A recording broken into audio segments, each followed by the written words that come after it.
오늘은 12월 30일 전도서 11장 1절부터 10절까지입니다. 1절과 2절입니다. 너는 네 떡을 물 위에 던져라. 여러 날 후에 도로 찾으리라. 7에게나 8에게 나누어 줄지어다. 무슨 재앙이 땅에 임할는지 네가 알지 못함이니라. 여기 보면 1절을 보게 되면 너는 네 떡을 물 위에 던지라 이렇게 표현하고 있는데요. 이것은 무슨 의미냐면 그 당시 그 무역을 할 때에 해상을 통하여 무역을 합니다. 그래서 이것은 네 떡을 물 위에 던진다는 이 행위는 해상 무역을 의미하는 거예요. 그러니까 사람들이 돈을 버는 행위겠죠. 열심히 돈을 버는 행위, 즉 해상 무역을 얘기하는데, 그런데 어떻게 전도자는 얘기하냐면, 그런데 그 무역을 해 나갈 때 돈을 벌 때에 미래를 투자하는 거죠. 쉽게 말하면 내 인생의 미래를 투자할 때 분산 투자하라 이거예요. 2절을 보니까 7에게나 8에게 나누어 줄지라. 그러니까 한 곳에 완전히 다 쏟아붓지 말고 배 7척이나 배 8척 정도에 나눠서 물건을 싣게 하라 이런 뜻이에요. 왜냐하면 해상 무역을 할 때에 그 당시에 불확실한 게 하나 있어요. 그게 뭐냐? 기후입니다. 기후. 해상 날씨는 알 수 있는 사람이 없는 거예요. 그러다 보니까 내 물건을 싣고 가다가 다 침몰할 수도 있거든요. 그러다 보니까 배 7이나 8로 분산해서 나누어서 무역을 해 나가라 이렇게 표현하고 있는 것이죠. 그러니까 한마디로 이 말은 뭐냐면 내 인생의 미래에 대해서 사람들이 투자하고 대비할 때에 이렇게 지혜롭게 하라 이거예요. 이 말은 이 물질 세상에 휩싸이지 말고 매몰되지 말고, 다만 그렇다고 해서 물질이 나쁜 건 아니잖아요. 물질이 없으면 살 수가 없어요. 사람이 먹고 마시는데 필요한 것을 물질로 통하여 공급되기 때문에 그렇습니다. 그러니까 이것은 무슨 말이냐면, 그렇다고 해서 물질에 내가 힘을 쏟으면 안 돼, 하나님만 바라봐야 돼 라는 생각으로 물질을 버는 거래, 돈 버는 일이라든지 뭐 사업한다든지 이런 거 내팽개치지 말고 내게 주어진 일 가운데 나름대로 최선을 다하되 물질을 허비하는 것 또한 문제가 된다 이거죠. 그러니까 물질을 움켜쥐려고 노력하는 것, 하나님 버리고 움켜쥐는 건 죄지만 내가 열심히 먹고 사는 데 있어서 최선을 다하여 살아 들어오는 하나님의 은혜로 들어오는 물질들은 이렇게 허비해서는 안 된다. 그러니까 미래를 위해서 내가 분산 투자하고 뭐 지혜롭게 관리하고 이런 것들이 필요하다라는 얘기예요. 그러니까 물질에 매몰되는 게 아니라 주어진 물질을 허비하지 말고 최선을 다해서 내가 내 미래를 위해서 쓰라. 이 얘기를 지금 1절에서 하고 있는 것이죠. 3절부터 5절입니다. 구름에 비가 가득하면 땅에 쏟아지며 나무가 나무로나 북으로나 쓰러지면 그 쓰러진 곳에 그냥 있으라. 풍세를 살펴보는 자는 파종하지 못할 것이요 구름만 바라보는 자는 거두지 못하리라. 바람의 길이 어떠함과 아이 벤 자의 태에서 뼈가 어떻게 자라는지를 네가 알지 못함 같이 만사를 성취하시는 하나님의 일을 네가 알지 못하느니라. 자, 여기서 지금 아까 1절과 2절에서 해상 무역을 통하여 그 해상의 기후를 예측하지 못하니까 배 7이나 8개로 나눠라 이렇게 표현했지 않습니까? 그리고 3절, 4절, 5절에서 역시 예측할 수 없는 것들을 또 얘기를 합니다. 먼저 구름, 그리고 비, 나무, 풍세, 바람 이런 것들을 쭉 얘기를 해요. 너희들이 이런 것들을 어떻게 알 수 있겠느냐. 나무를 베도 이 나무가 어떻게 쓰러질지 네가 어떻게 알 것이며, 바람이 부는데 이것이 동에서 부는 것인지 서에서 부는 것인지 네가 어떻게 알 것이며, 다음 바람이 동쪽으로 갈지 남쪽으로 갈지 네가 어떻게 예상할 수 있겠느냐. 구름과 비가 올 줄 안 올 줄 네가 어떻게 알겠느냐 라는 쭉 얘기를 하는 거예요. 사람은 그러므로 미래를 예측할 수가 없다. 그러면서 5절의 마지막에 이렇게 말하고 있죠. 하나님의 일을 네가 알지 못하느니라. 이 모든 것들은 결국 하나님이 하시는 거 아니겠느냐 이 말이에요. 사람은 아무리 지혜롭고 똑똑하고 많이 배웠어도요 미래를 예측할 수가 없습니다.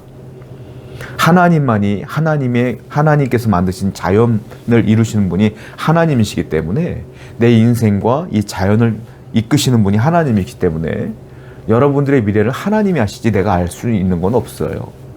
그래서 전도자는 뭐라고 말합니까? 그러니까 너 자신을 의지하지 말고 이 세상을 의지하지 말고 주어진 것은 최선을 다하여 활용하되 이것에 매몰되지 말고 오직 하나님만을 의지하며 내 인생을 맡기며 그분을 바라보며 그분을 소망하며 살아야 된다 이 말이에요. 오늘도 여러분에게 하나님에 대한 믿음과 확신을 갖고 주를 바라보는, 주에게 여러분들의 인생을 맡기는 여러분 되기를 축원드립니다. 6절입니다. 너는 아침에 씨를 뿌리고 저녁에도 손을 놓지 말라. 이것이 잘 될는지 저것이 잘 될는지 혹 둘이 다 잘 될는지 알지 못함이니라. 그러면서 하나님께 맡긴다는 게 무엇이냐?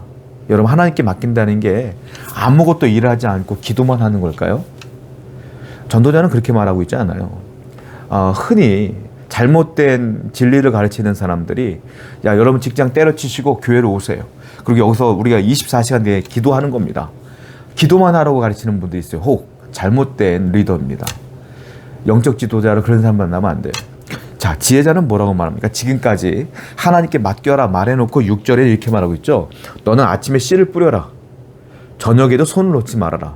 다른 말로 말하면 아침부터 저녁까지 할 일을 하라 이 말이에요. 열심히 일을 하라. 직장 다니느냐? 직장생활 열심히 해라. 사업 운영하냐? 사업장 열심히 운영해라. 가정생활 소홀히 하지 말아라. 자녀들 열심히 양육하라. 네가 할 수 있는 것, 해야 될 일들 아침부터 저녁까지 열심히 일해라 이 말이에요. 왜? 아침에 일한 게 잘 될런지 저녁에 일한 게 잘 될런지 아니면 둘 다 잘 될런지 모르잖아 이 말이에요. 네가 어떻게 알아? 그러니까 너는 최선을 다하여 지금 맡겨진 일을 해 나가야 된다 이 말이죠. 불확실한 것, 불확실한 미래이기 때문에 하나님께 맡겨야 되는 거예요. 하나님께 맡기는 것이 오로지 기도만 하는 것이냐? 아니다라는 거예요.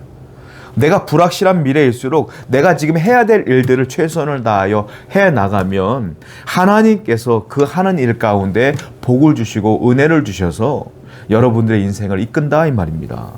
오늘도 여러분들의 맡겨진 일에서 최선을 다하세요. 믿는 자일수록, 성도일수록 성실하셔야 돼요. 성도일수록 열심을 다하여 직장에서 인정받으셔야 돼요. 그런 삶을 살 때 하나님께서 여러분들을 이끌어 주실 줄로 믿습니다. 7절이에요. 빛은 실로 아름다운 것이라 눈으로 해를 보는 것이 즐거운 일이로다. 빛 이야기를 해요. 이건 햇빛을 말합니다. 햇빛을 보는 것은 아름답대요. 여러분 생각해 보세요. 깜깜한 어두운 밤을 지나서 해가 떠오르지 않습니까? 그 떠오르는 붉은 빛 얼마나 아름답습니까? 전도자는 그 얘기를 하고 있는 거예요. 그런데 햇빛이 떠오를 때에 하나님께서 만들어 놓은 자연 환경들이 확 눈에 들어오잖아요. 산이 들어오고 바다가 들어오고 여러 것들이 들어오잖아요. 그때 얼마나 아름다움을 느낍니까? 밤에는 못 봤던 것들이 보이지 않습니까? 그것이 얼마나 아름답냐 이 말이에요. 하나님이 해와 달과 별을 만드실 때에 질서정연하게 만드셨고 해는 하루에 한 번씩 아침마다 떠요. 달은 저녁마다 떠요. 그때마다 주어지는 그 자연 경관들과 하나님이 만들어 놓은 질서정연한 그 자연들이 얼마나 아름답냐 이 말이죠. 그러니까 우리가 아침에 일어나고 밤에 잠이 들고 아침에 일어나고 밤에 잠이 들고 이런 모든 것들이 하나님이 만들어 놓은 질서인데 그 질서 가운데 우리가 건강하게 살아있는 것, 건강하게 이 모든 경관들을 보고 살아가는 것, 이것이 얼마나 감사한 일인 줄을 알아야 된다 이 말이에요. 한마디로 말하면 감사하며 매일매일 살라, 기뻐하며 매일매일 살라 이 뜻이에요. 여러분 그렇습니다. 사람이요 밤에 어떤 일이 있을지 모르잖아요. 그런데 여러분들은 오늘 또 아침을 맞이하고 해를 보고 하나님이 만든 자연을 보고 열심히 또 일을 하며 살지 않습니까? 이것이 감사한 것이다. 이것이 기쁜 것이다. 비록 인생에서는 내가 열심히 일해도 소득이 변변치 않을 때가 있어요. 내가 열심히 해도 길이 안 열릴 때가 있어요. 그래도요, 여러분 아셔야 돼요. 내가 아침에 못 일어날 수도 있는 거야. 내가 건강하게 일 못할 수도 있는 거예요. 그런데 일하고 있잖아요. 근데 아침에 일어나서 지금 그렇게 불평불만하고 있잖아요. 불평불만하는 것도 감사한 거 아닙니까? 내가 살아있는 것 자체가 감사한 거 아닙니까? 그러므로 성도는 매일 하나님께 감사해야 돼요. 오늘도 여러분의 인생에 비록 어렵고 힘들지만 기뻐하며 감사하는 삶을 살아가시기를 축원드립니다. 기도합시다. 오늘도 하나님께 맡기게 하시고 하나님을 의지하게 하시고 최선을 다하여 맡겨진 일에 열심을 다하게 하여 주시옵소서. 예수님의 이름으로 기도드렸습니다. 아멘.